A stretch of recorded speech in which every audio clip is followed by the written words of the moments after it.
Amém. Louvado e engrandecido seja o nome do Senhor.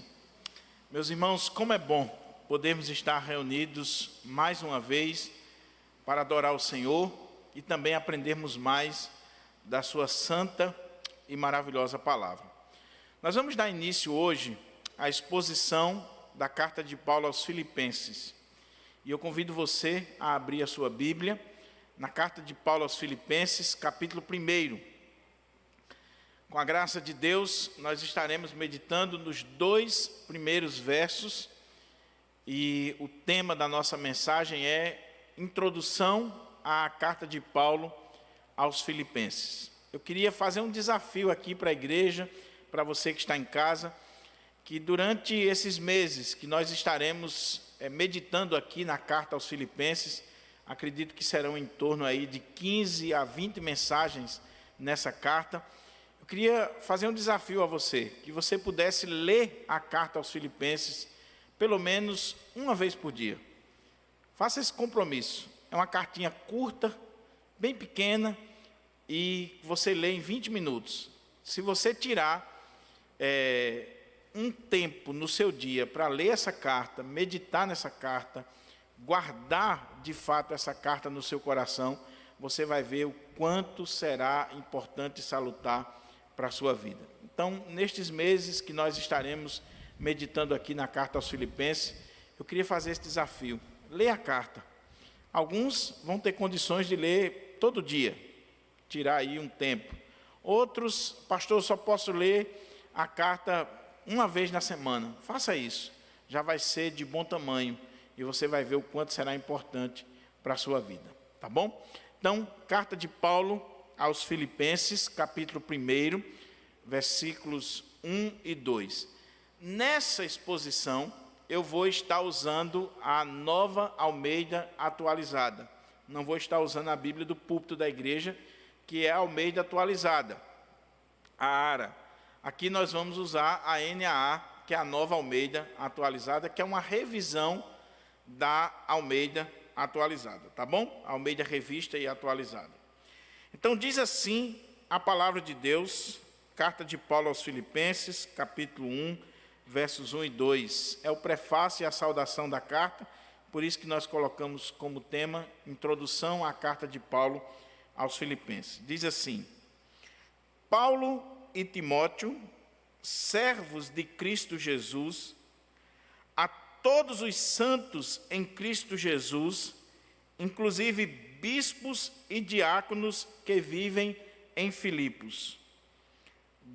Que a graça e a paz de Deus, nosso Pai, e do Senhor Jesus Cristo estejam com vocês. Vamos orar mais uma vez? Vamos pedir ao Senhor que nos abençoe, que nos abra a porta à palavra e que fale ao nosso coração. Ó Pai, muito obrigado. Muito obrigado por esta rica oportunidade, Senhor, que nós temos de meditar na Tua palavra e de poder aprender mais do Senhor à luz dessa carta tão preciosa. Senhor, que de fato o Teu Espírito Santo que inspirou esta palavra venha falar ao nosso coração, venha nos instruir, venha nos edificar, venha abrir-nos a porta à palavra. Fala conosco aquilo que nós precisamos e não pura e simplesmente aquilo que nós queremos ouvir. Que esta série na carta aos Filipenses esteja abençoando não só a minha vida, mas a vida dos meus queridos irmãos e irmãs aqui da nossa igreja e aqueles que serão alcançados pela mensagem que ficará gravada no canal da nossa igreja. Fala conosco, Senhor, que as palavras dos meus lábios e o meditar do meu coração sejam agradáveis na Tua presença, ó Senhor, rocha minha e redentor meu. Amém. Amém. Meus queridos, mantenha a sua Bíblia aberta para que a gente possa considerar o texto sagrado e tirar dele aqui lições para a nossa vida. Eu quero começar dizendo o seguinte para você. Eu tenho um amigo que é carteiro. E um dia, conversando com esse amigo, ele me contou uma experiência muito interessante que ele vivenciava na sua profissão. Ele disse que, geralmente, quando o carteiro não consegue cumprir a rota, deixar todas as encomendas, ele, às vezes, aquele carteiro que não é honesto, ele simplesmente coloca lá na notificação que a pessoa não estava em casa, que não encontrou e devolve a mercadoria. Ele disse que passou. E esse meu amigo, ele disse que, como crente, como servo de Deus, ele procurava cumprir a rota, cumprir o horário, e principalmente quando ele tinha uma carta no modelo antigo, geralmente escrita à mão, quando ele tinha para entregar, ele passava até do horário. Porque muitas vezes era uma mãe que estava esperando aquela carta, uma esposa, um filho, e ele imaginava também que aquela pessoa que escreveu a carta, ele teve todo um cuidado, todo um carinho, todo um zelo para escrever aquela carta e enviar para aquela pessoa que estava esperando ansiosamente. E ele disse que tinha histórias emocionantes, relatos emocionantes que marcaram a sua vida. Você imagina aí um filho, uma mãe, uma esposa, você imagina aí alguém ansioso por receber uma carta, e de repente aquela carta chega. Talvez hoje você não saiba o que é isso, porque hoje a comunicação é muito rápida, é o e-mail, o WhatsApp, a internet, mas nos tempos idos, a comunicação era carta, e se esperava uma carta meses para aquela carta chegar. E quando aquela carta chegava, era cunhada de emoções. Pois bem, nós estamos diante de uma carta que foi escrita pelo apóstolo Paulo à igreja de Filipos, e que pelo menos fazia 10 anos entre a plantação daquela igreja, entre o primeiro momento que Paulo havia estado naquela igreja, e esse momento aqui do envio dessa carta. A igreja de Filipos foi plantada por volta do ano 52, e essa carta foi escrita por volta do ano 62, quando Paulo está preso em Roma. E Paulo está mandando uma carta para aquela igreja, e eu fico imaginando como aquela igreja recebeu essa carta, como aquela igreja estava ansiosa por receber essa carta, e qual a reação da igreja ao receber essa carta do apóstolo Paulo. Você já pensou? A igreja presbiteriana do Pirangi recebeu uma carta do apóstolo Paulo, do maior evangelista, plantador de igreja do primeiro século. Você já pensou a igreja receber uma carta não só do apóstolo, mas do fundador? Ele foi o fundador desta igreja, e ele está enviando uma carta para essa igreja. Isso deve nos fazer pensar, refletir. E eu queria, meus irmãos, que nesta série de Filipenses, a gente pudesse imaginar essa relação aqui entre Paulo e a igreja de Filipos. Esse Paulo que está escrevendo a carta e a igreja que está recebendo essa carta. Nós vamos ver aqui que existia uma relação muito afetuosa.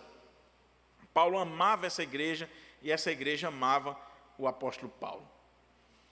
Mas eu queria ainda, à guisa de introdução, chamar a atenção de vocês para o seguinte ponto.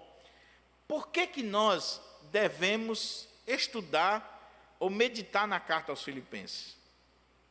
Por que nós devemos separar um tempo da nossa vida, não só para ler a carta aos Filipenses, mas para estudarmos, para passarmos um tempo expondo essa carta? Como eu disse, nós vamos aqui ter alguns meses de exposição da carta aos Filipenses. Então, quais são as razões? Por que eu devo sair da minha casa, me dirigir à igreja do Pirangi, às 3 horas da tarde, eu poderia ficar em casa dormindo, descansando, ou passeando em outro lugar. Por que eu vou sair da minha casa e vir à igreja e estudar a carta aos Filipenses? Por quê? Qual a razão? Então eu queria dar aqui algumas. No comentário, que eu também estou escrevendo um comentário desta carta, no comentário eu dou mais razões, mais detalhado. Aqui eu queria dar pelo menos algumas razões principais para que a gente possa estudar essa carta. Primeiro, nós devemos estudar a carta de Paulo aos Filipenses porque ela é palavra de Deus. Ela é inspirada pelo Espírito Santo de Deus. Então nós não estamos diante de uma carta comum. Nós não estamos diante simplesmente de uma carta que foi escrita por um pastor a uma igreja, ou por um pai a um filho, um esposo para a esposa, um filho para uma mãe. Nós não estamos diante de uma carta secular. Nós estamos diante de uma carta que é inspirada pelo Espírito Santo e que é palavra de Deus. E por ser palavra de Deus, ela tem a sua importância não só para a igreja do primeiro século, mas ela tem importância para a igreja dos dias atuais. Por isso que nós podemos ler a carta aos Filipenses hoje e ela fazer sentido tanto quanto ela fez para a igreja de Filipos. Por quê? Porque ela é palavra de Deus, ela é inspirada pelo Espírito Santo. Então esta é a primeira razão. Nós podemos ler as cartas de Paulo, e em especial a carta aos Filipenses, e extrair dela lições para a nossa vida. Por quê? Porque apesar dela ter uma circunstância histórica, geográfica, específica, um público-alvo específico, ela é palavra de Deus, inspirada pelo Espírito Santo, e ela tem relevância para a nossa igreja. Então, pelo fato de ser palavra de Deus, ela não só é endereçada à igreja de Filipos, mas ela é endereçada a todas as igrejas espalhadas pelo mundo, através dos séculos, até a volta do Senhor Jesus. Então, a igreja presbiteriana do Pirangi é privilegiada, porque não foi só a igreja de Filipos que recebeu uma carta do apóstolo Paulo. Nós estamos recebendo a carta do apóstolo Paulo. Nós estamos aqui, nesta tarde, tendo aquele mesmo privilégio, aquela mesma alegria, aquele mesmo prazer de receber uma carta do apóstolo Paulo e ler esta carta, e meditar nesta carta e entender esta carta. Segunda razão porque nós devemos estudar a carta aos Filipenses é que a carta aos Filipenses, ela vai nos ensinar a respeito da alegria. O seu tema principal é a alegria. Meus irmãos, Paulo estava preso. Paulo estava aguardando a sentença de morte. Paulo estava no calabouço. E preso, Paulo escreve uma carta cujo tema principal é a alegria. Mais de 15 vezes nessa carta, e eu desafio você, como eu disse, a ler essa carta, a meditar nessa carta, a decorar essa carta. Você vai ver que mais de 15 vezes Paulo está falando aqui de alegria. A palavra alegria, regozijo, gozo, aparece nessa carta mais de 15 vezes. De forma repetitiva, Paulo está inculcando na mente daqueles irmãos esse tema da alegria. E não é uma alegria passageira, circunstancial, é uma alegria ultra circunstancial. É a alegria do cristão que sabe em quem tem crido. Se você olhar no capítulo 4, por exemplo, ele vai dizer: alegrai-vos sempre no Senhor, outra vez digo, alegrai-vos. E ele sempre vai estar repetindo isso e colocando isso para aquela igreja. Então nós precisamos redescobrir essa alegria que é fruto da presença de Cristo na nossa vida, da ação do Espírito Santo na nossa vida, que independe das circunstâncias.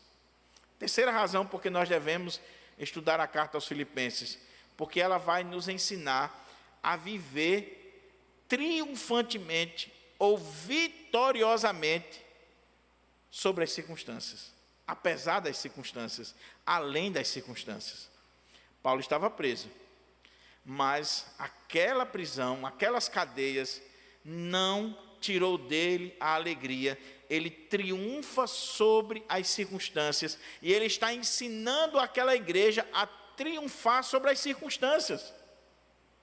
Paulo vai dizer aqui no capítulo 1, para aquela igreja, consolando aquela igreja, porque, meus irmãos, imaginem, aquela igreja amava o apóstolo Paulo, e ela agora estava sabendo que Paulo estava preso, que Paulo estava prestes a ser sentenciado à morte. Então aqueles irmãos estavam com certeza tristes, angustiados, abatidos. E aí Paulo escreve essa carta para dizer para aqueles irmãos, ele diz no capítulo 1, meus irmãos, eu quero que vocês saibam que as coisas que têm me acontecido têm antes contribuído para o progresso do Evangelho. Eu estou preso, mas aquilo que aconteceu na minha vida, as circunstâncias que cercam a minha vida, ela tem contribuído para o progresso do Evangelho. Paulo tinha uma visão diferente das circunstâncias. E essa palavra progresso, que é utilizada aqui na carta aos Filipenses, é uma palavra na língua grega que significava abrir estradas, picadas, arrancar empecilhos.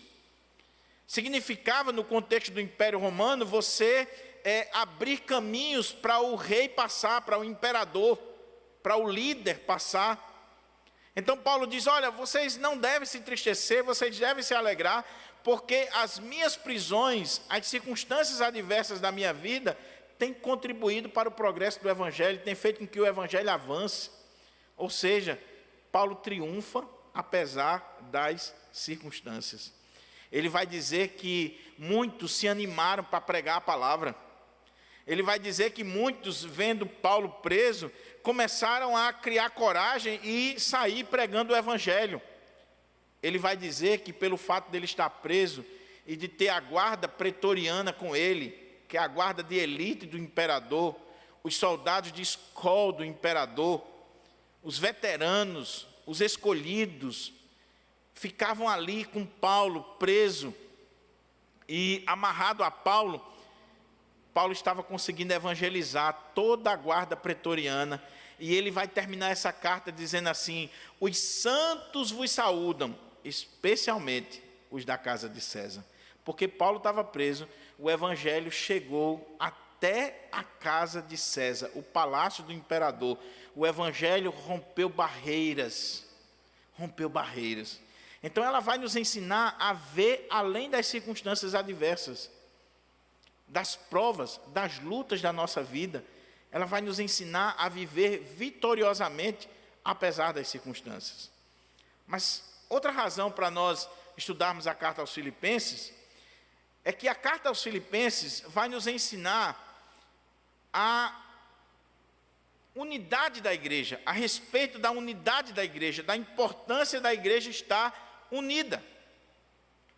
Havia um problemazinho ali na igreja de Filipos, porque duas irmãs estavam divididas naquela igreja. E Paulo vai rogar aquelas irmãs de que se unam. E ele vai, em alguns momentos da carta, trabalhar essa questão da unidade da igreja, a importância da igreja estar unida. Mas quer ver outra razão para estudar essa carta? É que Paulo vai nos ensinar aqui, meus irmãos, que nós que somos cristãos, nós podemos e devemos perder o medo da morte. Perder o medo da morte. Ele vai dizer aqui para aquela igreja, no capítulo 1, sobretudo no versículo 21, para mim o viver é Cristo e o morrer é lucro. Para mim não faz diferença se eu vou estar vivo ou se eu vou morrer daqui a pouco. Para mim não faz diferença se Nero vai me manter com vida ou se vai tirar a minha vida. Para mim, o viver é Cristo e o morrer é lucro. Paulo perdeu o medo da morte. E, meus irmãos, isso aqui é extremamente importante para nós, porque no contexto que nós estamos vivendo hoje, as pessoas estão apavoradas com medo da morte. No contexto de pandemia que tem assolado o mundo, você vê os crentes com medo da morte. Eu não estou dizendo aqui que você é o cara perfeito, o super-homem. Não, mas a gente precisa parar um pouquinho para pensar e ver que esse medo desenfreado, desequilibrado da morte é pecado. É pecado. Porque nós temos que ter consciência, se nós estamos vivos, nós vivemos para Cristo. Se nós morremos para Cristo. Morrer é lucro. Morrer é lucro. Então vai nos ensinar a perder esse medo, esse pavor da morte. Mas também essa carta vai nos ensinar a respeito da afetuosidade de Paulo, do amor de Paulo para com aquela igreja e daquela igreja para com Paulo.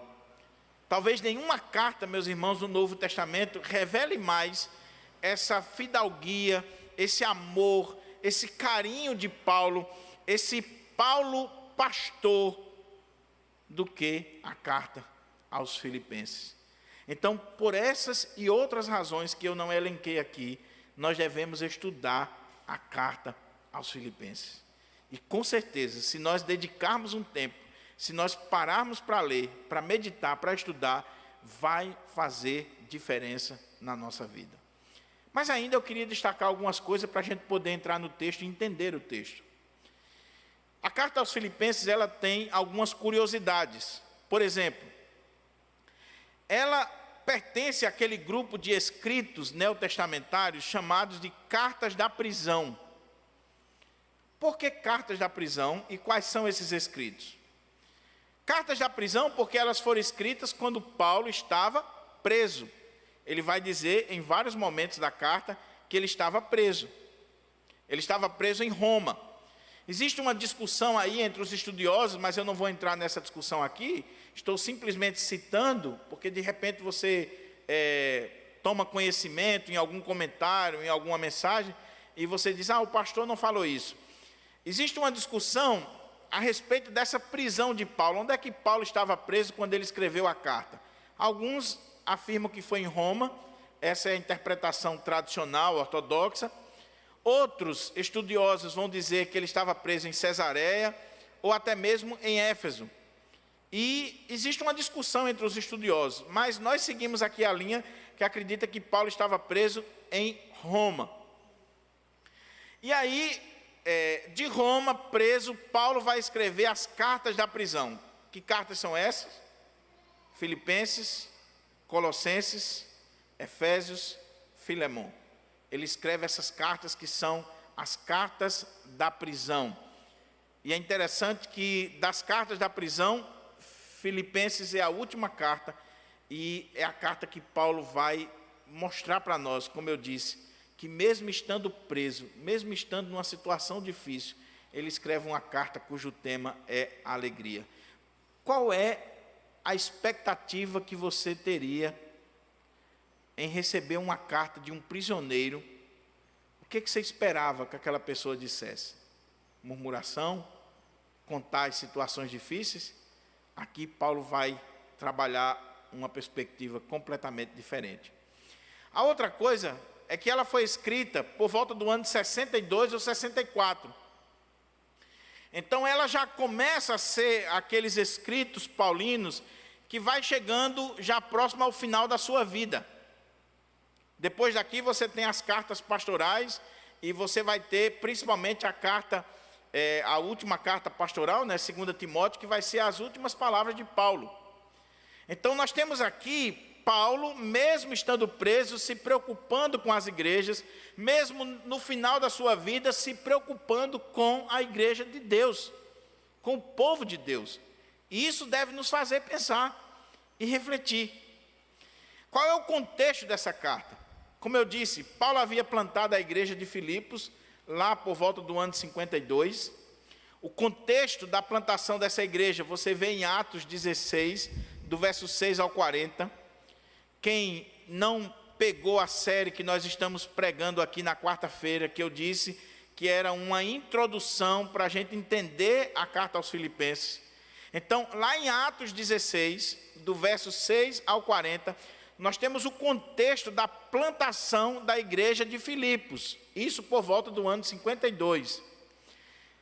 Paulo havia recebido da parte do Senhor uma visão, um comissionamento para passar a Macedônia e evangelizar aquele povo. Um homem da Macedônia aparece para Paulo, ele tem essa visão. Ele estava querendo ir pregar o evangelho na Ásia, e de repente ele tem uma visão lá em Troas, ele tem uma visão de um homem dizendo: passa a Macedônia e ajuda-nos. E isso significava dizer que Paulo estaria chegando à Europa. Ele queria ir para a Ásia, mas o Espírito de Jesus não o permitiu, e convoca ele para vir à Europa e pregar o evangelho. Isso vai fazer toda a diferença na história da igreja, inclusive para que eu e você estivéssemos aqui agora à tarde. Paulo, atendendo àquela visão do Senhor, aquele chamado do Senhor, ele vai e ele atravessa para Macedônia. Chegando em território europeu, ele vai se fixar em Filipos, que era a primeira cidade do distrito, uma colônia romana, uma cidade extremamente importante. E você sabe do contexto ali de Atos, onde ele vai procurar uma sinagoga para pregar o evangelho. Não tem uma sinagoga, ele fica sabendo que existia uma reunião de oração. E ele indo para aquela reunião de oração, ele prega o evangelho, acontece a conversão de Lídia, depois acontece a libertação de uma jovem escrava. Por causa da libertação dessa jovem escrava, ele vai ser perseguido, colocado na prisão. Ali eles vão apanhar, vão sofrer, mas o Senhor intervém e acontece a conversão do carcereiro. E assim nós temos o contexto da plantação da igreja de Filipos. Porém, passaram-se 10 anos dessa plantação e Paulo agora, ele na prisão, ele está em Roma preso, ele recebe a visita de um irmão daquela igreja, de um líder daquela igreja. Alguns colocam que era o pastor agora da igreja de Filipos, um irmão chamado Epafrodito. E Epafrodito chega em Roma, enviado pela igreja de Filipos, para trazer uma oferta para Paulo, para trazer uma contribuição para o apóstolo Paulo. A igreja de Filipos, ela amava tanto o apóstolo Paulo que ela está enviando para ele oferta, contribuição, donativos para Paulo naquele momento tão difícil da sua vida. E Paulo fica emocionado com aquela demonstração de carinho da igreja e mais uma vez ele vai escrever uma carta para aquela igreja, não só para agradecer a oferta que eles enviaram, também para recomendar Timóteo. A gente vai ver isso aqui quando estivermos expondo o texto, aquela igreja. O próprio Epafrodito, que quando chegou para visitar Paulo, ele adoeceu, mas o Senhor teve misericórdia da sua vida e curou ele, e aí Paulo está mandando ele de volta para a igreja, dizendo que está feliz porque ele ficou recuperado, e ele vai levar essa carta para a igreja de Filipos, Paulo dizendo assim: muito obrigado, meus irmãos, porque mais uma vez vocês renovaram o amor de vocês para comigo. Não era a primeira vez que a igreja tinha mandado oferta para Paulo. Em vários momentos da vida de Paulo, aquela igreja mandou ofertas, dinheiro, donativos para o apóstolo Paulo. Há uma relação aqui muito íntima, muito amorosa entre Paulo e a igreja de Filipos e vice-versa. Esse é o contexto. Dando esse relatório, sendo grato para aquela igreja, para com aquela igreja, que Paulo está mandando Epafrodito de volta com essa carta. E nessa carta ele agradece, ele vai tratar de alguns problemas da igreja, ele vai recomendar aos irmãos para que a igreja receba Timóteo e Epafrodito, e ele vai trazer aqui orientações preciosas para aquela igreja. E com certeza essas recomendações também são preciosas para mim e para você. Então, com isso em mente, com essa introdução em mente, eu queria que a gente olhasse aqui esse texto do capítulo 1, versículo 1 e 2, que vai trazer para nós o remetente da carta, os destinatários da carta, e vai trazer para nós um voto, uma bênção, um desejo da parte de Paulo de que aqueles irmãos recebam a graça e a paz do Senhor Jesus. Era esse o padrão de uma carta na época do apóstolo Paulo. Paulo segue o modelo aqui das cartas da sua época, onde aparece em primeiro lugar o remetente, depois ele, após falar algumas coisas a respeito de si mesmo, ele fala sobre os destinatários.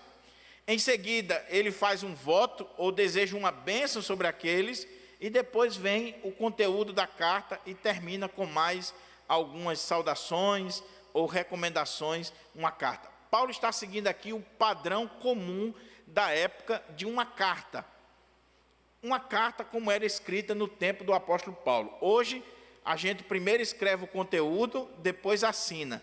Na época de Paulo, primeiro você se apresentava, você falava dos destinatários, fazia um voto para com aquelas pessoas, desejava saúde, paz e por aí vai, e em seguida você entrava no conteúdo da carta. Então nós estamos aqui na primeira parte da carta, que é o prefácio e a saudação, e que vai trazer para nós essa introdução à carta aos Filipenses.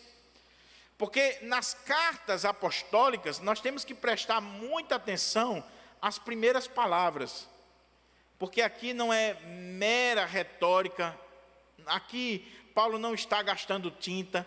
Nas primeiras palavras, geralmente o autor ele já vai dando a dica do tom da carta, do assunto da carta, de tudo aquilo que ele vai tratar ao longo daquela carta. Então, olha como é que ele começa aqui, capítulo 1, versículo 1 da carta aos Filipenses. Quem é o autor da carta? Diz assim: Paulo e Timóteo, servos de Cristo Jesus.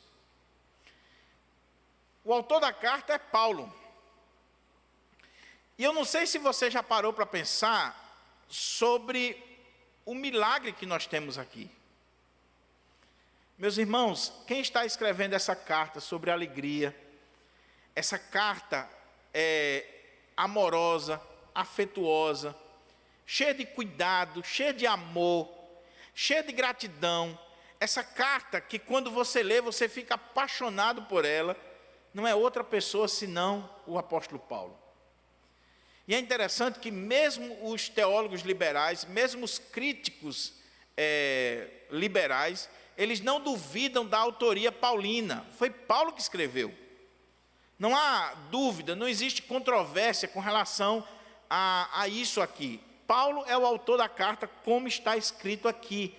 Existem evidências e mais evidências, não só externas, como internas, os pais da igreja, a história da igreja e a evidência interna, que é Paulo que escreveu. Agora, quando eu leio aqui o nome Paulo, escrevendo essa carta, eu devo olhar aqui um milagre. Porque quem era Paulo? Eu já disse para os irmãos que quando eu comecei a estudar essa carta, e eu parei um dia aqui na palavra Paulo, me fez ir pesquisar sobre a história de Paulo. Daqui a pouquinho, se Deus quiser, daqui mais uns 3 meses, vai sair o livro aí, Paulo, o homem das marcas de Cristo. Foi por causa desse versículo. Quem era Paulo? Paulo é aquele jovem que nasceu em Tasso, na Cilícia, que é um judeu da diáspora, extremamente preparado intelectualmente, em toda a filosofia da época, no melhor da educação secular da época, que depois vai para Jerusalém aprender os pés de Gamaliel, e aí ele recebe agora uma educação religiosa, judaica, de alta grandeza, que vai se tornar o maior perseguidor da igreja, do caminho dos cristãos, porque ele entendeu que aquela seita estava colocando em xeque o judaísmo dos seus pais, então ele vai perseguir esse caminho. E tendo um encontro com Cristo, indo para Damasco, quando o Senhor se revela para ele, ele vai ser transformado do maior perseguidor do cristianismo para o maior bandeirante do cristianismo. De perseguidor, ele vai passar a ser perseguido. Daquele homem arrogante, aquele homem extremamente feroz, que a Bíblia faz descrição sobre ele, que ele respirava ameaça contra os servos de Deus, que você vai olhar no texto grego, a ideia que está no texto grego é que Paulo era como que um boi selvagem que respira ameaçadoramente contra a sua presa, que entrava nas casas e assassinava pessoas, matava pessoas. Você olha o texto de Atos dos Apóstolos, vai colocar que ele era um exterminador dos cristãos. Exterminava, matava os cristãos, mas que uma vez convertido, uma vez transformado pelo Evangelho, uma vez transformado pelo Senhor Jesus Cristo, agora é um plantador de igreja, um escritor de cartas para a igreja, e agora está escrevendo uma carta para a igreja de Deus, e dizendo assim, quem está falando aqui é Paulo. Quem está falando é Paulo. Oh, meus irmãos, nós precisamos olhar para esse milagre aqui. É o milagre do Evangelho, é o milagre da conversão, é a bênção do Evangelho na vida de um homem que era perseguidor, que era um miserável, mas que agora é um apóstolo, é um mensageiro, é um pregador, é um plantador de igreja. E aquele homem que era arrogante, agora é um homem humilde, a ponto de, olha o que ele diz aqui, Paulo e Timóteo.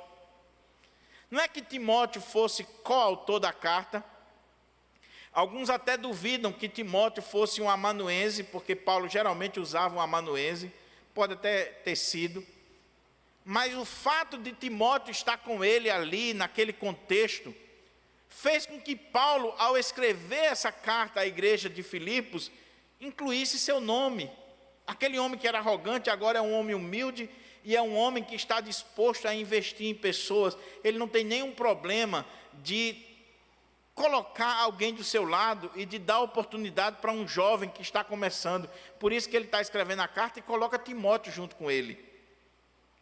Você vê aqui um pastor experiente, pegando um obreiro inexperiente, que está começando a vida, e dando destaque para ele, promovendo ele está promovendo Timóteo. É assim que o Evangelho faz. Não existe ciúme, não existe disputa, não existe essa ideia de apagar a luz do outro para a minha brilhar. Não, ele está com Timóteo e ele vai dar aqui, Timóteo, visibilidade para Timóteo.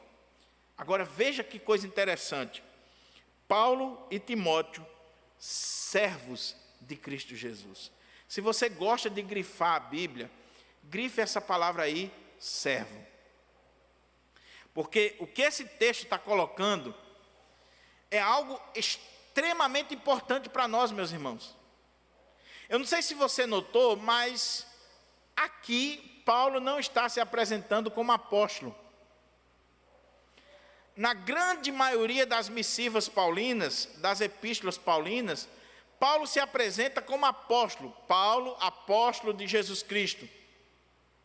E é interessante que somente aqui, na carta aos Filipenses, e nas duas cartas aos Tessalonicenses, e o bilhetinho a Filemon, Paulo não faz uso dessa prerrogativa.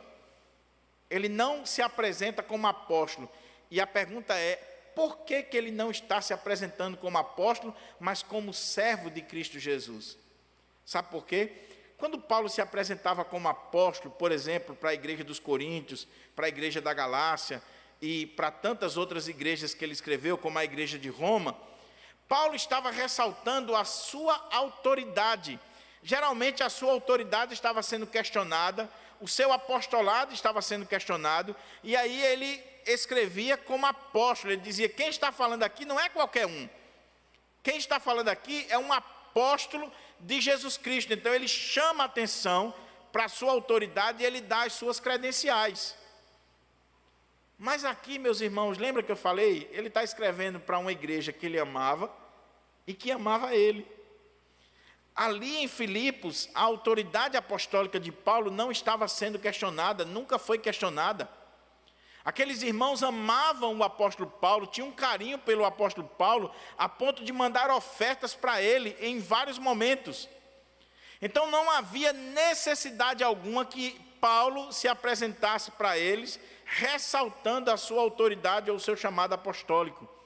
Ele não precisa, entre aspas, dar carteirada para aquela igreja, porque ele foi o fundador daquela igreja, porque ele tem uma relação de amor muito forte com aquela igreja, e ele não precisa se apresentar dessa forma, chamando a atenção para a sua autoridade, aquela igreja. Por isso que ele se apresenta como Paulo e Timóteo, servos de Cristo Jesus. Aí sim, ele não chama atenção para a sua autoridade apostólica, mas ele chama atenção para o fato dele ser um servo de Cristo Jesus. Essa palavra servo aqui, ela seria melhor traduzida como escravo. Na língua grega, a palavra é doulos. E doulos, no grego, é muito mais do que servo. Porque se você olhar no contexto da época, um servo é diferente de escravo. Um servo, ele podia escolher o seu senhor. Um servo tinha determinadas liberdades. Um servo tinha determinados privilégios. Um escravo não. Um escravo, ele era extremamente devotado ao seu senhor. Na verdade, ele tinha um dono. Dr. Russell Shedd, quando ele expõe esse texto, ele chama a atenção o seguinte: como é que uma pessoa se tornava escravo no primeiro século? No contexto do Império Romano. No Império Romano você tinha milhões de escravos. Milhões de escravos. E Dr. Russell Shedd diz que alguém se tornava escravo, pelo menos de algumas formas aqui. Primeiro, por ter nascido. Então você nascia escravo. Você já nasceu na senzala. Você já nasceu naquele contexto de escravidão. Era um escravo. Segundo, porque você havia sido comprado. De repente, você estava numa feira de escravos e você foi comprado por um senhor. Então, você era escravo daquele que lhe comprou. Terceiro, porque você foi conquistado. De repente, duas nações estão brigando, dois povos. Aquele que venceu pega o povo inimigo e torna ele escravo. E, por último, de forma voluntária. Havia pessoas que se colocavam de forma voluntária para ser escravo, para pelo menos ter o direito de comida, de comer. Então, se colocavam como escravo. E aí, na visão do Dr. Russell Shedd e da grande maioria dos teólogos, nós somos escravos porque nós fomos comprados por Cristo. Lá em 1 Coríntios, capítulo 6, no versículo 20, diz que nós fomos comprados por bom preço.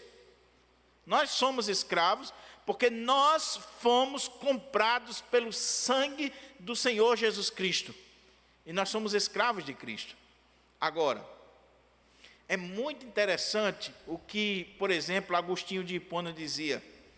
Ele dizia que quando nós somos escravos de Cristo, aí está a nossa verdadeira liberdade. Quando nós somos escravos de Cristo, aí é que nós somos livres. Quando nós estamos no mundo, nós somos escravos de Satanás. Mas quando nós fomos comprados por Cristo, nós nos tornamos escravos de Cristo, mas aqui está a nossa verdadeira liberdade.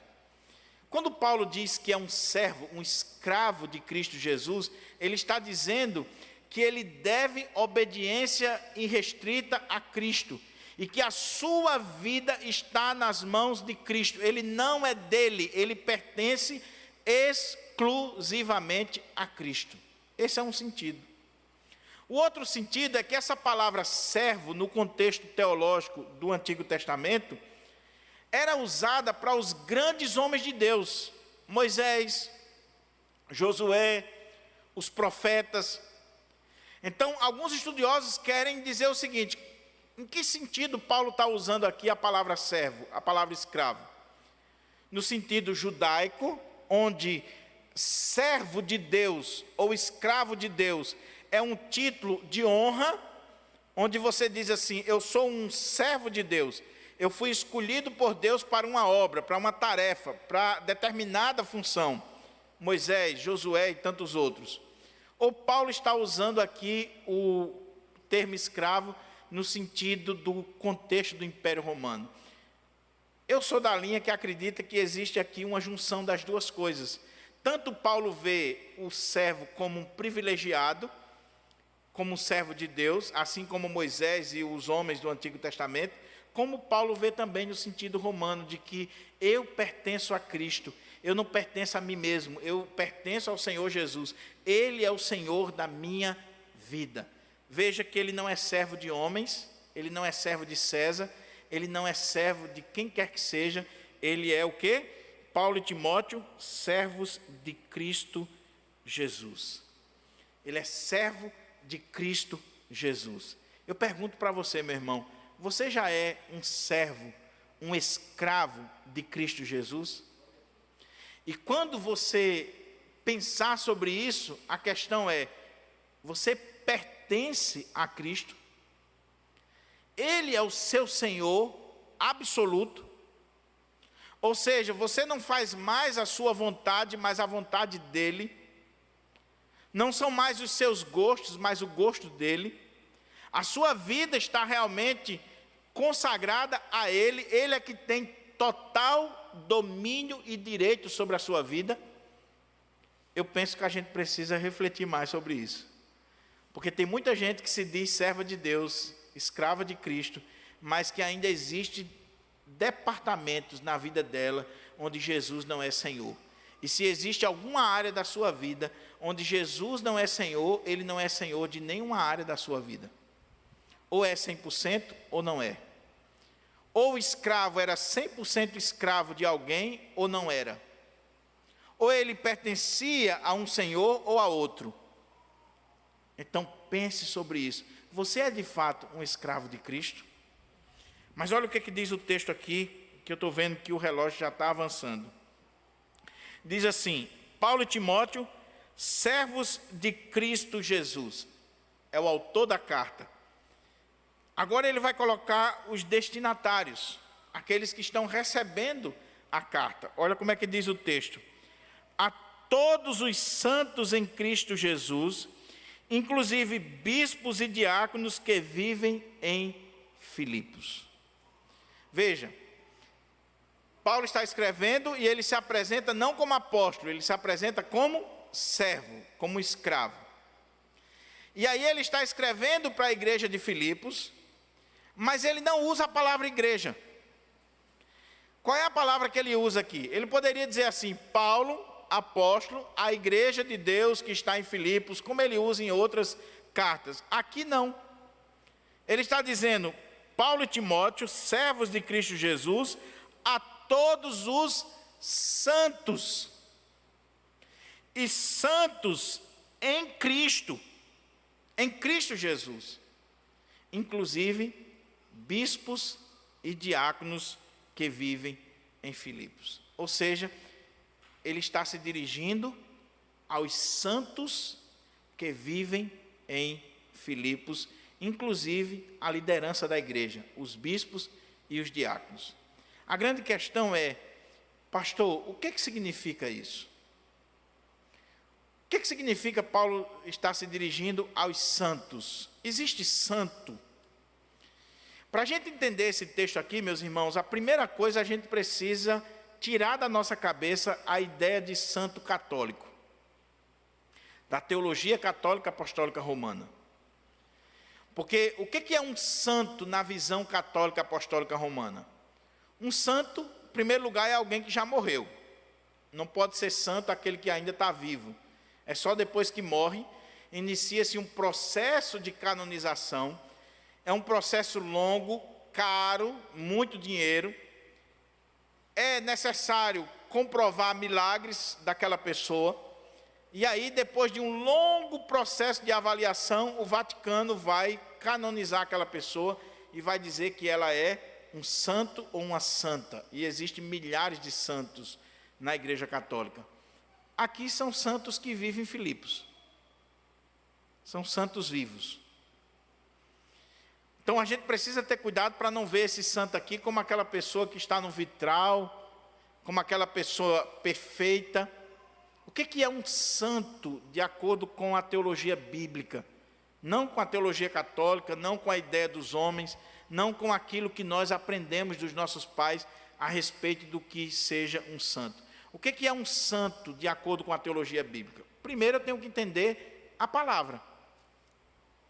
A palavra santo aqui, que aparece no texto grego, é uma palavra chamada hagios. Um hagios. Em hebraico é a palavra kadosh. Então, o que é um hagios? Um hagios, um santo na visão grega, o que é uma coisa na visão bíblica? O que é uma coisa santa? Uma coisa santa, em primeiro lugar, é uma coisa diferente das demais. E por que ela é diferente das demais? Porque essa palavra, a raiz dessa palavra é cortar, é separar. Daí a ideia de diferente. Você cortou, você separou, você destinou aquilo ali diferente das outras coisas. Então, o que é um santo, de acordo com o que Paulo está dizendo aqui? Um santo é alguém que é diferente, separado dos demais. E quando você vai olhar no contexto bíblico, você vai ver, por exemplo, que Israel era uma nação santa. Por quê? Porque Israel foi chamada para ser diferente de todas as outras nações. Israel foi separada das outras nações para ser um povo exclusivo de Deus. Daí a ideia de uma nação santa, separada, diferente, exclusiva de Deus. O templo é um lugar santo. E não só o templo, mas existia no templo um lugar santíssimo, ou seja, separado, cortado, diferente dos demais lugares. Não é um lugar comum, é um lugar separado. É um lugar que foi colocado à parte para ser consagrado exclusivamente para o Senhor. Os sacerdotes no Antigo Testamento eram santos, porque eram homens diferentes dos demais. Eles viviam para a obra, eles viviam para fazer sacrifícios, eles usavam uma veste diferente, eles eram separados para um chamado diferente dos demais homens. Isso é a ideia de santo na Bíblia. Então, quando nós estamos pensando num santo, em primeiro lugar, não pense numa pessoa perfeita, moralmente perfeita. Não pense numa pessoa que não peca. Um santo, num primeiro momento aqui, por favor, não tem nada a ver com alguém que cumpre a lei, que vive os 10 mandamentos, que usa calça comprida, a mulher que usa a saia lá embaixo, que tem um cabelão grande. Isso não tem nada a ver com santo à luz da Bíblia. Nada a ver. O que é um santo à luz da Bíblia? Um santo é alguém que foi separado. É alguém que foi feito diferente. É alguém que foi consagrado exclusivamente para o Senhor Jesus Cristo. Eu não sei se você consegue entender o quanto nós somos privilegiados pelo fato de termos sido feitos santos. Agora, veja que o texto diz assim: santos em Cristo. Nós somos separados em Cristo, por causa de Cristo, em virtude da obra de Cristo, não é pelos meus méritos. Eu não sou santo porque eu vivo uma vida irretocável, nada disso. Eu sou santo em Cristo. Na teologia isso chama-se santidade posicional. Posicionalmente você já é um santo, consagrado, diferente, separado para Cristo Jesus. Então, por isso que todos nós podemos ser chamados de santos. E Paulo está escrevendo para aquela igreja, e está dizendo assim: aos santos que vivem em Filipos. Aquela igreja é formada por santos. Por quê? Porque aquela igreja foi separada, foi colocada à parte, ela é diferente das demais pessoas de Filipos, mesmo tendo problemas no seio daquela igreja. Tinha 2 santas naquela igreja, santas mesmo, que discutia, que brigava. Santo briga. Então, essa é a primeira ideia. O santo é alguém que posicionalmente foi escolhido, foi separado, foi consagrado a Cristo e por meio de Cristo. Agora, santidade é outra coisa. Quando a palavra de Deus diz assim: sede santos, porque eu sou santo, aí ele está falando de um processo de santidade. Se eu sou santo em Cristo, se eu fui separado em Cristo, se eu fui colocado à parte, se eu sou diferente em Cristo, eu sou convocado a viver uma vida de santidade. Aí é diferente. E santidade é um processo. Você já é santo. No dia que você foi convertido, você tornou-se uma pessoa santa em Cristo Jesus. Agora, como santo em Cristo Jesus, você é chamado a viver esse processo de santidade que é diuturnamente e que vai durar até nós chegarmos na glória.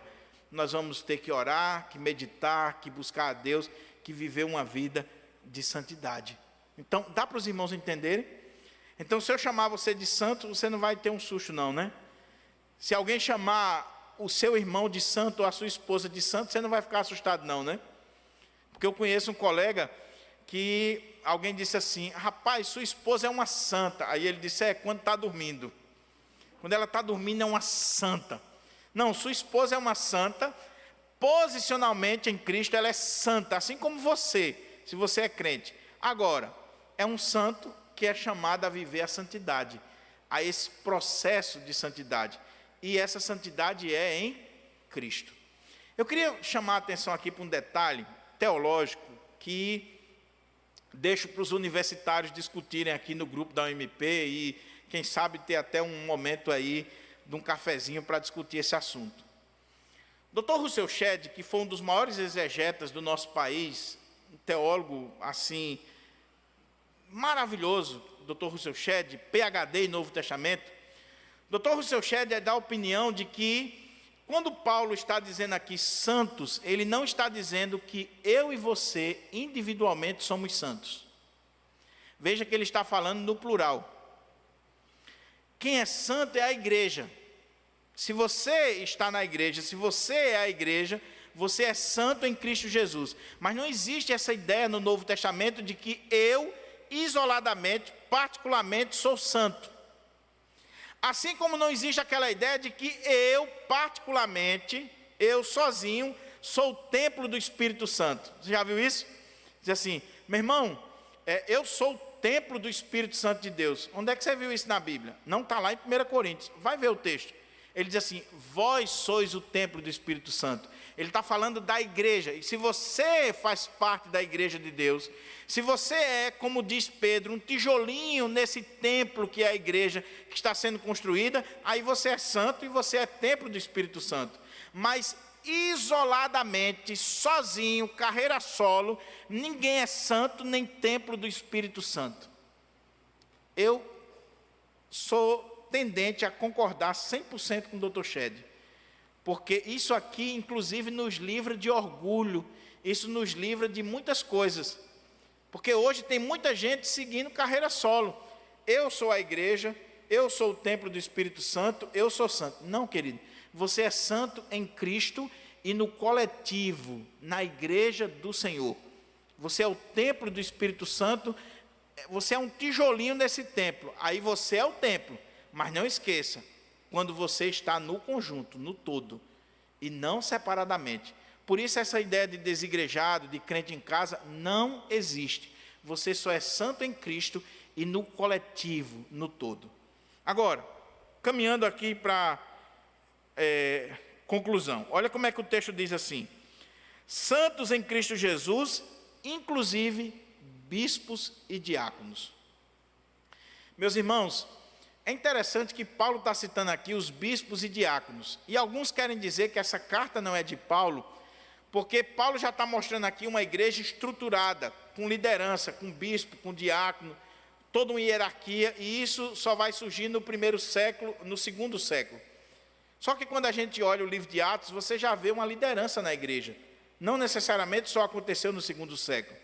Então não há nenhum problema de nós vermos aqui que na igreja, já no contexto do primeiro século, você já tinha bispos e diáconos. Agora, presta atenção nisso aqui. Infelizmente, eu vou ter que correr um pouco para a gente terminar na hora. Veja que Paulo, ele está se dirigindo primeiro à igreja, depois à liderança. Você viu isso aqui? Ele diz assim, a todos os santos em Cristo Jesus, ou seja, primeiro ele está se dirigindo à igreja, aí ele diz, inclusive, bispos e diáconos. Isso aqui é maravilhoso, meus irmãos, isso aqui dava um sermão. Porque, primeiro, Paulo não está desprestigiando a liderança, pelo contrário, ele está incluindo a liderança, e é uma das únicas cartas em que ele vai fazer menção da liderança da igreja de forma tão explícita. E por que ele está fazendo menção dessa liderança? Alguns entendem porque essa liderança aqui foi responsável pela oferta que foi enviada para Paulo. E Paulo está incluindo a liderança como fruto dessa gratidão e dando destaque para esses homens ali da igreja de Filipos, os bispos e os diáconos.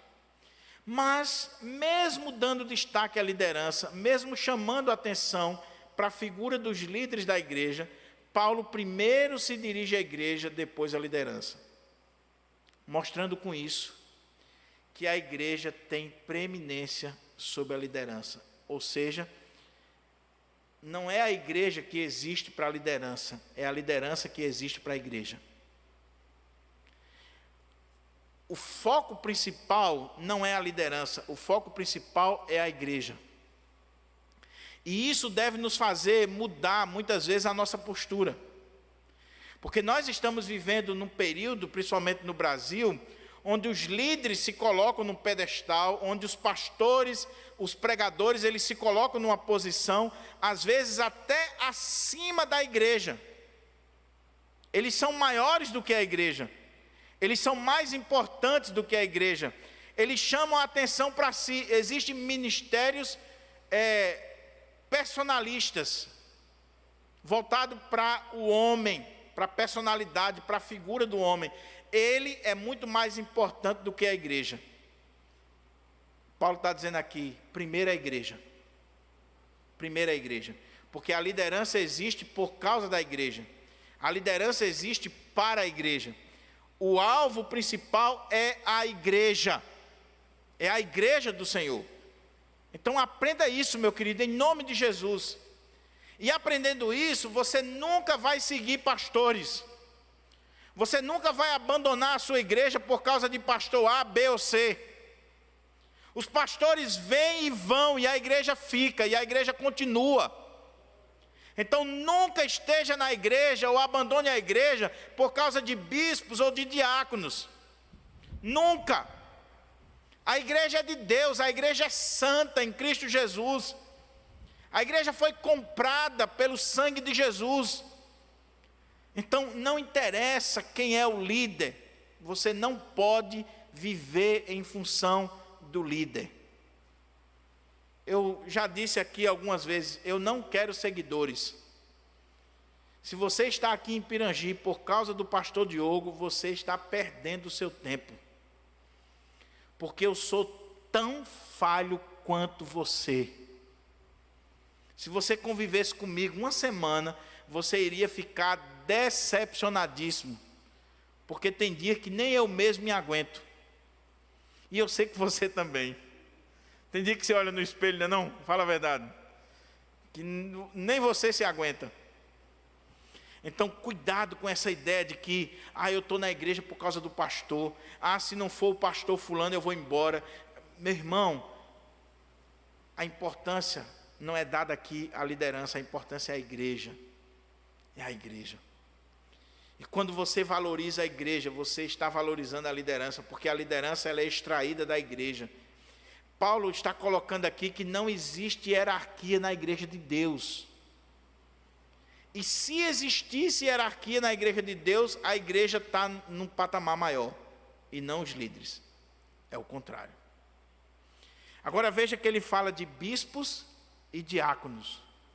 E a palavra bispo aqui é episcopo, ou episcopoi. A ideia aqui é de um superintendente, de alguém que é responsável. Quando a gente vai estudar a origem dessa palavra, a ideia aqui é como que um gerente de uma fábrica. É alguém que é responsável por um ambiente, e ele tem que ter a visão do todo. Ele é o superintendente daquele ambiente. Quando nós vamos olhar no contexto bíblico, o uso que é feito no contexto bíblico, o bispo é aquele que é responsável por pessoas, é aquele que cuida de pessoas. E ele tem essa tarefa ele é colocado numa função para cuidar das pessoas, para estar alimentando essas pessoas. Agora, é interessante que ele também fala aqui no plural, bispos. Ele não diz o bispo de Filipos, ele diz isso? Ele diz bispos e diáconos que vivem em Filipos. Por quê? Essa figura do bispo monárquico, desse bispo que tem autoridade não só sobre uma igreja local, mas sobre um grupo de igrejas de uma região, só vai surgir muito mais tarde com a degeneração da igreja, com a política do império entrando na igreja, o modelo do império, o modelo imperial, o modelo do império fazer as coisas entrando na igreja de Deus. Mas a igreja de Deus, ela não tem a figura de um bispo monárquico, de um líder único, de alguém que é o cabeça. A igreja só tem um cabeça, que é Cristo Jesus, e ninguém mais. Então não existe na Bíblia essa figura de um bispo católico, como não existe na Bíblia essa figura de um pastor presidente, de um líder principal, onde ele é o cabeça que toma as decisões e acabou. Não existe. Na Bíblia a liderança é plural. Ela não é única, não é um homem que toma a decisão. A gente precisa ter muito cuidado com isso. Essa ideia de um homem só tomar a decisão, ela surgiu em um momento difícil da história da igreja e vai causar problemas ao longo do tempo. Sabe por quê? Porque até hoje, igrejas que têm dono, que têm um bispo, que têm um cabeça, que têm um presidente, é o que ele quer e acabou. Então ele disciplina, ele expulsa, ele recebe, ele faz o que quer, é a cabeça dele. Mas quando você olha para a Bíblia, você não tem um bispo, um líder, um pastor numa igreja local. Você tem bispos. E outra coisa interessante é que essa palavra bispo aqui, ela é usada no plural, e quando você vai ver na Bíblia, essa palavra é a mesma coisa de pastor ou de presbítero. Se você olhar Atos, você vai ver Paulo lá se dirigindo aos bispos, os presbíteros da igreja de Éfeso. Ele usa a mesma palavra. Então o que eu quero dizer, meus irmãos, é que por isso que no sistema presbiteriano não existe a figura de um pastor. Guarde isso aqui, meu irmão, em nome de Jesus. Não existe no sistema presbiteriano a ideia de um pastor, de um bispo. A igreja tem presbíteros, bispos, pastores, no plural.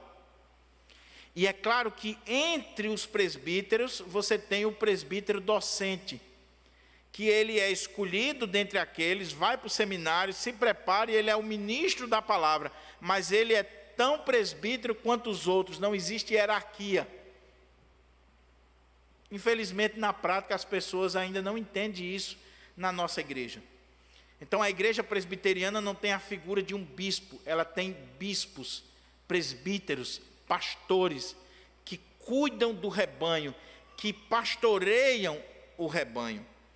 E aparece aqui a figura dos diáconos, aqueles que são servos da igreja, que estão para servir a igreja, que você sabe do contexto lá de Atos, do surgimento dos diáconos.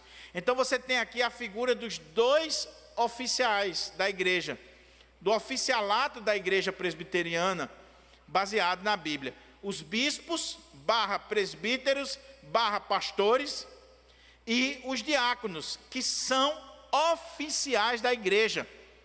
Agora veja que coisa interessante.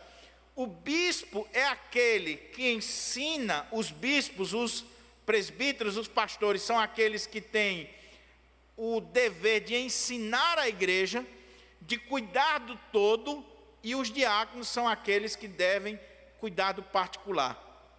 Daí, meus irmãos, a função, por exemplo, da visita pastoral, primariamente é do diácono e não do bispo.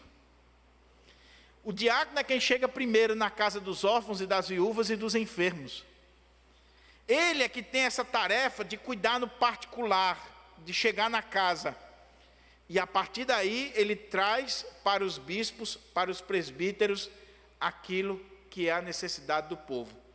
Então tem alguém enfermo, o diácono identificou, o diácono já foi lá. O diácono é aquele que administra as questões financeiras da igreja. Então ele vai, aquilo que ele pode resolver, ele resolve, e aquilo que ele não pode resolver, existem questões espirituais que já não é a área do diácono, aí ele chama os presbíteros. Está alguém enfermo?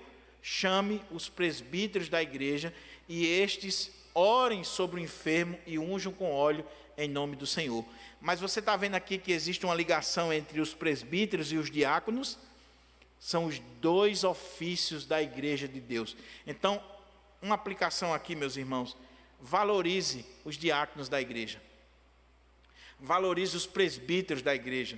Eles são oficiais da igreja, tanto quanto a figura do pastor. Eles são oficiais. Eu louvo a Deus porque aqui em Pirangi a visão tem mudado nos últimos anos. Mas houve um período em que, para ser presbítero, você tinha candidato sobrando. Para diácono, ninguém queria. Porque aquela ideia de que o diácono é alguém inferior. Não, eles estão no mesmo nível. São oficiais da igreja. Concluindo, olha o que diz o versículo 2.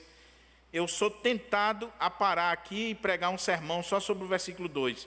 Mas eu não quero fazer isso, para que a gente não fique muito demorado. Mas ele disse, bispos e diáconos que vivem em Filipos, aquela cidade importante, lá da Macedônia, que Paulo plantou a igreja, o contexto está lá em Atos 16.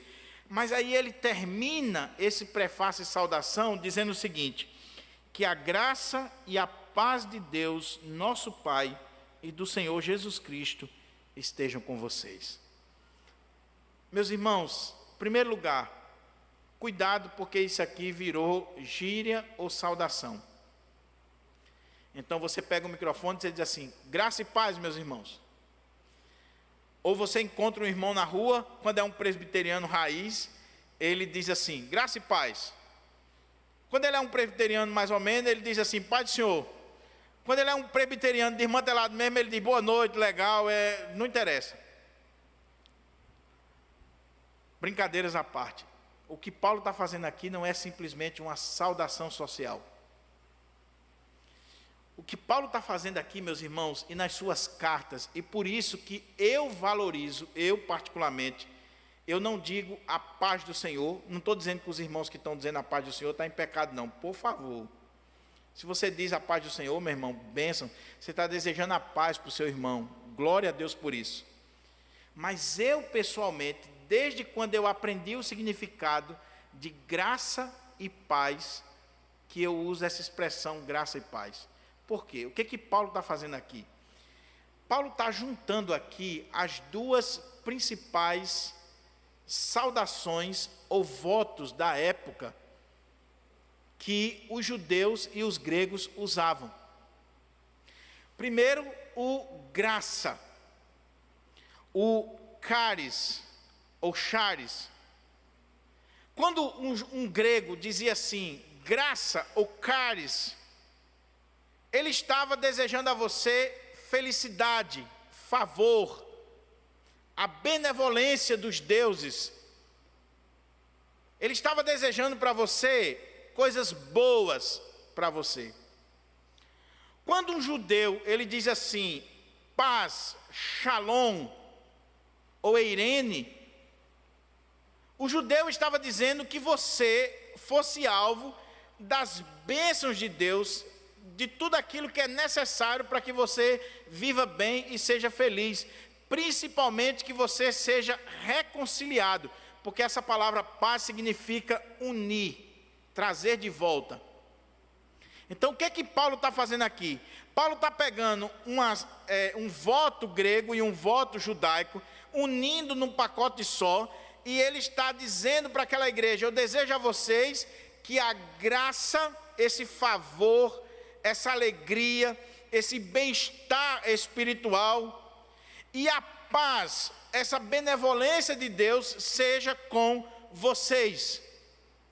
Ou seja, Paulo está juntando aqui num pacote tudo que existe de bom, de belo, de bênção, de espiritual para a minha e para a sua vida.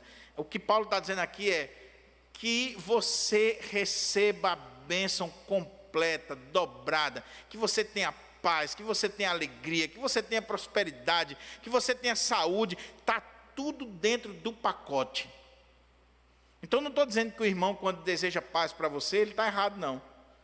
Mas quando diz assim, graça e paz, e também quando diz, como em algumas cartas, graça, paz e misericórdia da parte de Deus, aí é que a coisa completa, meu irmão. Aí é transbordar de bênção. Então você vê que não é só uma saudação, não é só um costume, mas é algo extremamente importante. Então quando eu olho para Camila, quando eu encontro Camila no dia a dia e eu digo assim: Camila, graça e paz. Meu irmão, eu estou desejando todas as bênçãos espirituais da parte de Deus para a vida de Camila. E o que Camila deve dizer? Amém. Sabe o que significa amém? Assim seja. Ou então, aleluia, louvado seja o nome do Senhor. Eu tenho visto em algumas igrejas um costume que o pastor chega no púlpito e diz assim: meus irmãos, a paz do Senhor. Aí a igreja diz: a paz do Senhor. Meu irmão, quando o pastor disser assim, graça e paz ou a paz do Senhor, diga amém, porque você está concordando, você está dizendo amém, assim seja na minha vida. Então Paulo está dizendo para aquela igreja que a graça e que a paz de Deus, nosso Pai, e do Senhor Jesus Cristo, veja a fonte, a origem dessas bênçãos que Paulo está dando aqui, é o Pai e é Cristo, colocando Cristo no mesmo nível do Pai. E ele diz: e do Senhor Jesus Cristo estejam com vocês. Meu querido irmão, minha querida irmã, eu espero em Deus que você possa parar um pouquinho para refletir que você foi alvo dessa graça e dessa paz de Deus. O favor de Deus, você não merecia essa graça, é um favor imerecido. E essa paz de Deus, que fez com que você fosse unido a Cristo e ao Pai, que você agora gozasse paz. Essa paz que vem de Deus, essa paz que não vem do homem, essa graça. Olha, aprenda isso aqui, querido. A bênção não vem do pastor, do padre, de quem quer que seja. Tem pastor que diz assim: eu te abençoo. Você abençoa ninguém, miserável. Que abençoa é Deus, é graça e paz da parte de Deus, nosso Pai e do Senhor Jesus Cristo, não é do homem. Olha, eu lhe dou a minha bênção. Se você sair do meu pastorado, você perdeu a minha bênção. A bênção não é sua não, meu irmão. A bênção é de Deus, é a graça e a paz de Deus e do Senhor Jesus Cristo. E Paulo diz: esteja com vocês. Eu espero em Deus que você possa sair daqui nesta tarde, e você possa sair daqui a partir de hoje, saudando os seus irmãos com a graça e a paz do Senhor Jesus Cristo. Essa paz que vem de Deus, e que você tenha certeza do que você está fazendo, que não é um mero costume, um mero chavão. Não, você, na hora que você desejar a graça e paz para o seu irmão, você vai ter a ideia: eu estou desejando para ele toda sorte de bênção espiritual na vida dele. Eu estou desejando a alegria, o favor de Deus, a paz de Deus, a prosperidade, tudo de Deus na vida dele. Quais são as aplicações para a gente orar encerrando? Meu querido irmão, você está vendo aqui o quanto a palavra de Deus é profunda, é preciosa, é maravilhosa para a nossa vida. Eu só estou arranhando o texto, meu irmão. Com certeza, se tivesse aqui um pastor mais preparado, com uma formação melhor, ele iria aprofundar mais ainda. Isso mostra para nós o tesouro inesgotável que é a palavra de Deus, a beleza da palavra de Deus.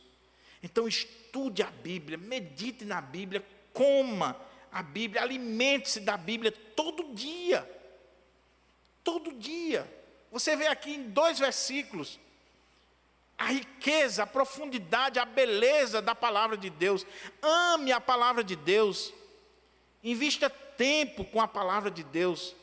Nós devemos amar a palavra de Deus. A outra coisa, meu querido irmão, você é um servo. Você é uma serva de Deus. Você já se vê assim? Você se considera assim?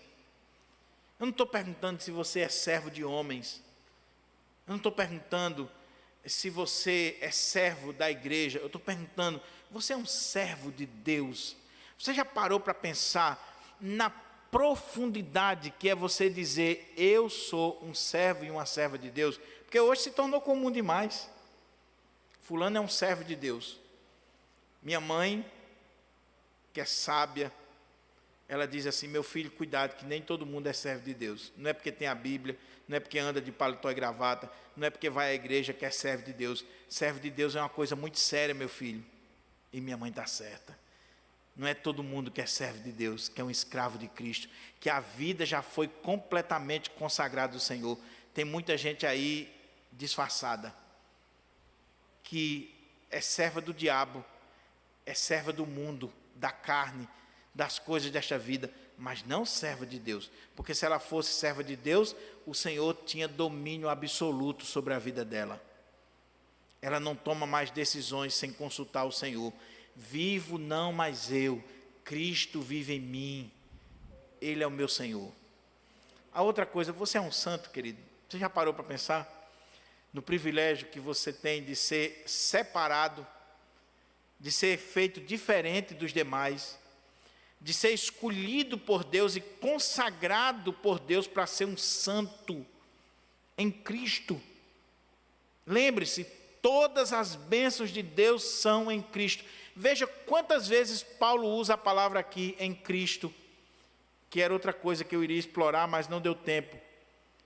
Mas todas as bênçãos de Deus são em Cristo. Você é santo em Cristo.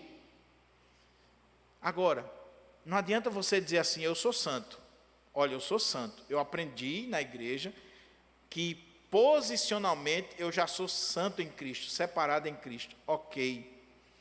A pergunta é: e agora, você faz jus àquilo que você é? Você busca a santidade? Você busca uma vida de santidade diante do Senhor? Se você é santo, você é chamado a ser aquilo que você já é, a ser mais santo ainda, a viver uma vida de santidade diante do Senhor. Então veja se a sua vida está mudando, veja se você é uma pessoa melhor, veja se você é diferente de verdade, ou se você ainda é o mesmo, se você tem os mesmos gostos, se você tem os mesmos objetivos de vida, se você frequenta os mesmos lugares, se você tem as mesmas amizades. Veja se você é diferente, meu irmão. Como é que é a sua boquinha? É aquela boquinha podre, quando você estava no mundo, ou a sua boca agora é santa, porque você é um santo? Agora, se você estava no mundo, você tinha uma boca podre, e você hoje está na igreja, é santo, e a boca continua podre, tá bom você dar uma olhadinha no espelho da palavra, porque talvez você esteja se enganando. Talvez você esteja se enganando. Você pode ser religioso, não santo. Presbiteriano, não santo. Não serve de Deus.